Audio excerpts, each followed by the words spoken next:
ام المومنین سیدہ عائشہ رضی اللہ تعالیٰ عنہ فرماتی ہیں کہ ایک دن حضور کا دریا رحمت جوش میں تھا اور حضور نے فرمایا عائشہ جو مانگنا ہے مانگ لو۔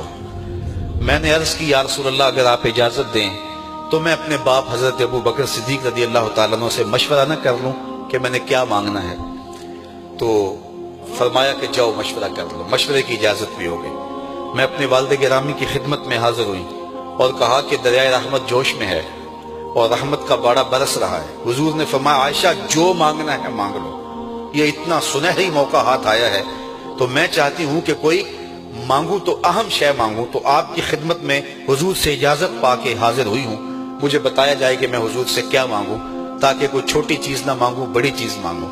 تو حضرت ابو بکر رضی اللہ تعالیٰ عنہ نے فرمایا کہ بیٹا حضور سے جا کے کہنا کہ معراج کی خلوت خاص میں اللہ نے آپ سے جو راز کی باتیں کی تھی ان باتوں میں سے ایک بات بتا دو۔ مانگا بھی تو علم مانگا، اور عائشہ میرے سے وعدہ کرو جو حضور بتائیں مجھے بھی آ کے بتانا ہے۔ ام المومنین حاضر خدمت ہو گئیں۔ حضور نے پوچھا عائشہ مشورہ ہو گیا؟ کہا جی حضور ہو گیا۔ کہا مانگو کیا مانگتی ہو؟ کہا حضور معراج کی خلوت خاص میں جب اللہ کے حضور حاضر ہوئے رب نے آپ سے راز کی باتیں کی تو ان باتوں میں سے ایک بات بتا دیں۔ حضور مسکرا پڑے، اس بات پہ مسکرائے ہوں گے میرے یار غار کا انتخاب کیسا ہے، یا اس بات پہ مسکرائے ہوں گے کہ راز کی بات بتا دوں تو راز راز نہ رہا، لیکن وعدہ کیا تھا۔ کہا عائشہ سنو، جب میں قرب خاص میں پہنچا تو میرے مالک نے مجھ سے راز کی جو باتیں کی ان میں سے ایک بات یہ تھی، محبوب تیری امت میں سے کوئی شخص کسی شخص کا ٹوٹا ہوا دل جوڑ دے تو میرے اوپر لازم ہے بغیر حساب کے جنت عطا کرو۔ ام المومنین بہت خوش ہوئی اور اپنے والد گرامی سیدنا ابو بکر صدیق رضی اللہ تعالیٰ عنہ کے پاس آئیں اور ساری کہانی سنائی۔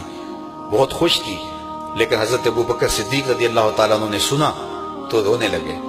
تو ام المومنین سیدہ عائشہ رضی اللہ تعالیٰ عنہ نے عرض کیا میرے والد گرامی یہ بات رونے والی تو نہیں ہے، ہم بسا اوقات کسی دکھی کے کام آ جاتے ہیں، کسی کا دکھڑا بیٹھ کے سن لیتے ہیں، کسی کی ڈھارس بنا دیتے ہیں، کسی کے کام آ جاتے ہیں، یہ تو بخشش کا بہانہ ہاتھ آ گیا اور آپ اس پہ رو رہے ہیں۔ تو فرمانے لگے عائشہ اس کو معکوس بھی پڑھو، تصویر کا دوسرا رخ بھی دیکھو، اگر کوئی شخص کسی کا ٹوٹا ہوا دل جوڑ دے تو بغیر حساب کے جنت میں جائے گا، اس کا دوسرا رخ یہ ہے اگر کوئی کسی کا دل توڑ بیٹھے تو سیدھا جہنم میں جائے گا۔